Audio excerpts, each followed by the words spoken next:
এটা নিজের মৃত্যু একাধিকবার স্বপ্নে দেখেছি, এক্ষেত্রে আমার কি করণীয়? আমি কি এটার জন্য কোনো সতর্কবার্তা, এটা কি আমার জন্য কোনো সতর্কবার্তা হতে পারে?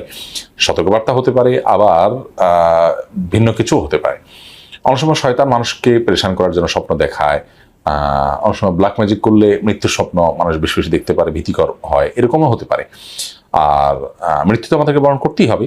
অতএব মৃত্যুর স্বপ্ন আমরা দেখি বা না দেখি, সর্বাবস্থায় মৃত্যুর জন্য আমরা প্রস্তুতি গ্রহণ করব।